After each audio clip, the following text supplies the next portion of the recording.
as many Republicans pointed out, I hate that they're the ones that are owning this argument because Democrats won't say it. On one hand, we have a baby food shortage and we have American parents unable to literally feed their children.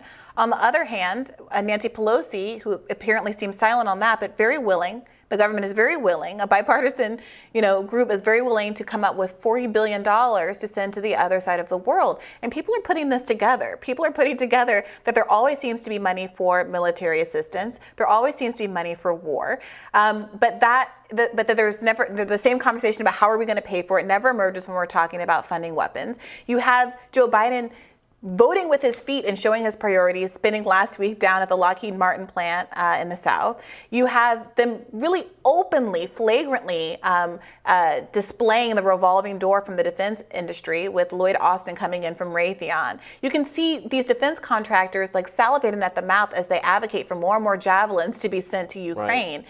And no one on the Democratic Party is seemingly aware of how this looks to the average American who is still in the middle of an economic crisis. No, I completely agree. They're saying, we're going to ask you to sacrifice. Thank you for your sacrifice. Thanks for making these sacrifices. They're saying this to the American people. And a lot of the American people are going to say, wait a minute, I didn't agree to make sacrifices. I didn't sacrifice, you just ripped the bread out of my hand. Right. You took my baby for me. You raised my gas prices. Yeah. How many celebrities keep saying, oh, I'm happy to pay more in gas prices because it's for a good cause. It's for Ukraine. Well, you can do that, but a lot of people can't. Yeah. A lot of people can't. And they didn't sign up for it. They didn't vote for this. They didn't approve this. This decision was not made at the level of democratic accountability. This just happened. In fact, maybe they thought they were voting for the candidate who was going to get us out of these entanglements, because now the last 5 have all said they would do that. But Biden really said he would, and then he actually did with Afghanistan, right to get us into another thing. Yeah, I mean, the timing of it, and I asked a guest on my show this, and maybe I'm being overly cynical, but the unexpected boon of the Afghanistan withdrawal, even though he got a lot of flack from electeds from it, the public was very approving of it, followed so quickly by the escalation in Ukraine. After he was already served as a special emissary to the region, after all the connections with his son in the region, from the most cynical, America is just a war state imperial power kind of perspective, it all just does seem too neat. Mm-hmm. It seems too neat and too perfect, and it makes me increasingly not want to give him even credit for doing the right thing in Afghanistan. Yeah, it's why don't these wealthy celebrities and Democrats and political figures who want it, why can't they just give the money then? Why do working people who can't afford it are being asked to pay for it? Well, that's the thing, right? No one actually is paying for it because the reality of how the U.S. economy works, right, they print the money and it goes. So the question is, if this should be proving the case that leftists have been making for a really long time.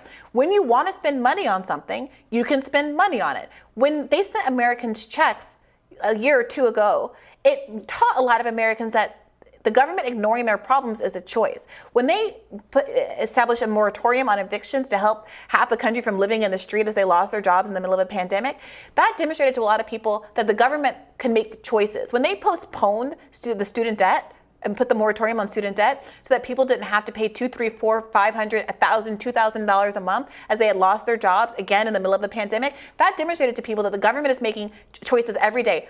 People say that poverty is a policy choice. And when they randomly print up $40 billion to send to people on the other side of the world, not even as humanitarian aid, by the way, but in the form of rockets. It's rockets. By the way, which is a feedback loop to the interest groups in America that are building these. Absolutely, yeah. It is teaching America exactly what the government does and what the government is for, and that it is not in service of them. It's for all of the Raytheon lobbyists and all the Lockheed Martin lobbyists that not only contributed to the campaigns to get these people elected on both sides of the aisle, but who literally are in Biden's cabinet right now. Yeah. You're absolutely right. As Nancy Pelosi might have said, that when there's only one footprint in the sand, one track of footprints, that's when the defense contractor carried America. We'll have more Rising right after this. I think you've got no idea what disinformation is, and I don't think the government's capable of it. Do you know who the greatest propagator of disinformation in the history of the world is? The U.S. government. Are you familiar with McNamara, the Pentagon Papers? Are you familiar with George W. Bush and the weapons of mass destruction? Are you familiar with Iran-Contra? I mean, think of all the debates and disputes we've had over the last 50 years in our country. We work them out by debating them. We don't work them out by the government being the arbiter. I don't want guardrails. I want you to have nothing to do with speech. You think we can't determine, speech by traffickers is disinformation? You think the American people are so stupid they need you to tell them what the truth is? You can't even admit what the truth is with the Steele dossier. I don't trust government to figure out what the truth is. Government is largely disseminating disinformation. I don't think the U.S. government I don't think the U.S. government is the absolute greatest disseminator of disinformation. I mean, like we were saying in an earlier segment, and North Korea, right, is a larger disseminator of disinformation than the U.S. government. But the U.S. government is certainly guilty of lots of misinformation relating to, how many times have we highlighted it, the pandemic and other subjects, and so it's totally appropriate to ask why on earth we could trust a DHS board to adjudicate these issues fairly when the person they've put in charge of this board has given no indication whatsoever that she possesses that objectivity or that she has avoided the pitfalls that ensnared so many other kind of mainstream media or progressive commentators with respect to the lab leak, with respect to Hunter Biden and Russia in general, other subjects. She is one of those easily duped kind of, disinfo experts who end up doing the very thing they're accusing everyone else of doing. Well, I don't know if they could pick anyone to do this job objectively. Yeah. I mean, any person is going to have some sort of bias, or they're going to have their own filter that they, it definitely shouldn't even be one individual if they're going to have something like this at all, but they shouldn't even have something like this at all. But I will say, even though I agree with you that the United States is not the most untruthful country or government in the world, I'm sure that there are other governments, as you mentioned, maybe North Korea or others, that definitely lie more than the United States. But where I will agree with Rand Paul is that the United States is the largest, I would say the most effective or the loudest or the most powerful disseminator of information. So I think that's, so that, the United States controls a lot of the West, for example, a lot of the information that gets put out there by the West. A lot of that is then echoed by other countries because they're feeling pressured by the United States to go along with it. When there's like weapons of mass destruction in Iraq, how many other countries were like, well, okay, I guess we got to go along with this, I suppose, kind of. I don't know. So I think that is where the U.S. is extremely powerful. North Korea, what kind of power do they have? So they might lie about everything, but who cares, right? Everybody, no one in the world's really listening to them. The United States, on the other hand, a lot of people listen to us. So when we're out there saying this is true, this is false, the power that the United States has around the world causes a ripple effect, and other countries' leaders and governments then say, okay, yeah, this is true and this is false. So I do think he's right about that. But, good for, leave it up to Rand Paul to actually challenge this type of stuff that's going on. And it's surprising to me that so many more aren't joining in. I mean, are you seeing from the Republican side? Obviously, Democrats aren't. They're kind of championing this. But are there others? I mean, Rand Paul's always kind of like the lone, libertarian sticking out like a sore thumb in the Republican Party, giving them a lot of grief. But with this, it feels like everybody should be on board, not just Rand Paul. But what's going on over there? Well, I think they are, but I've noticed, and I think I've mentioned it on the show a couple times now, there's a kind of performative quality to Republicans these days where, like, all they care about is the on-camera commentary, and they're not really doing anything about the things they're complaining about. There's we were discussing, that the thing that Elon Musk shared, how the Democrats have moved more to the left actually than Republicans have moved to the right, which I think is true in a lot of ways. But the incomplete picture of it is that the Republican Party has gotten more performant. It's more of a circus, I guess. It's more entertainment. It's been more captured by entertainment. So there's a lot of railing against things they don't like in society without any plan to actually do it. Whereas Democrats and the left are doing things, right? They're protesting outside justices' houses. They are doing things. The right is talking about it. The right is putting on a show for you. And I think that's the main difference. Formula is out of stock across the country.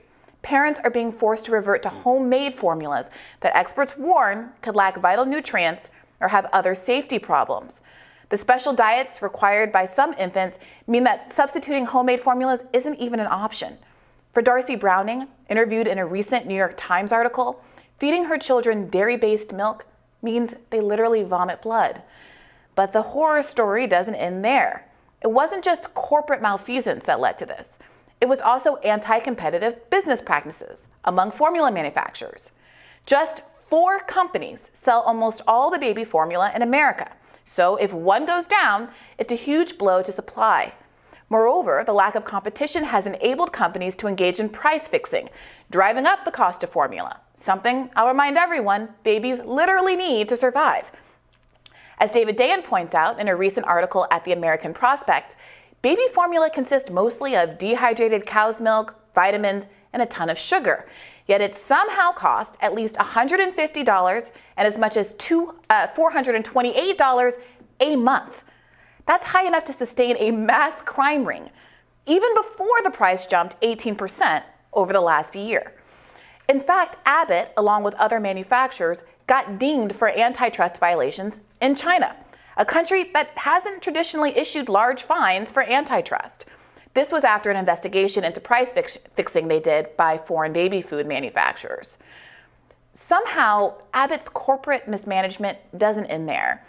The Sturgis lab where the outbreak originated appears to have intentionally falsified records and failed to disclose information relating to tests that revealed the presence of microorganisms in infant formula.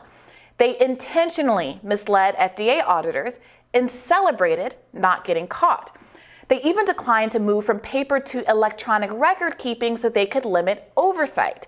Moreover, the whistleblower said he repeatedly raised concerns about plant safety with management, and his concerns were brushed away as petty. He was ultimately fired for his trouble.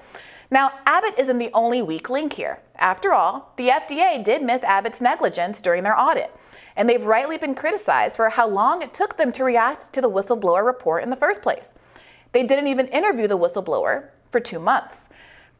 The FDA deserves scrutiny too, and upon closer inspection, it turns out the FDA is, in fact, in trouble as an organization. According to a 2020 New York Times report, the agency has too few resources and too little power to fulfill its key responsibilities. It also has become profoundly vulnerable to political interference and other special interests.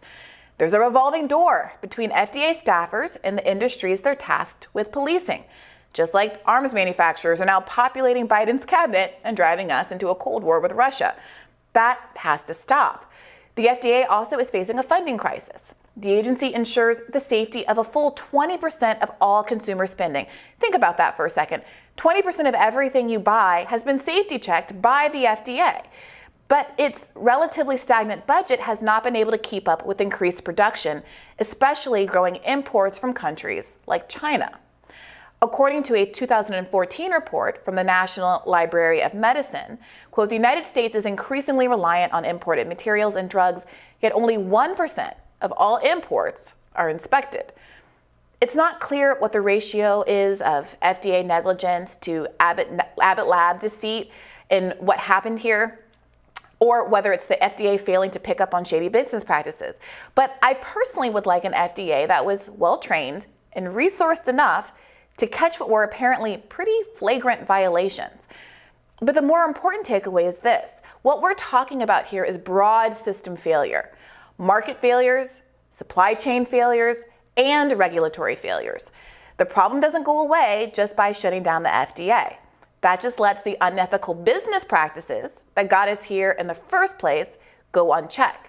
What we need is not more unfettered profit motive. What we need is more accountability, not less. And while I'm open to a mechanism in addition to or outside of the FDA in providing that accountability, I know that laissez-faire capitalism got us here in the first place.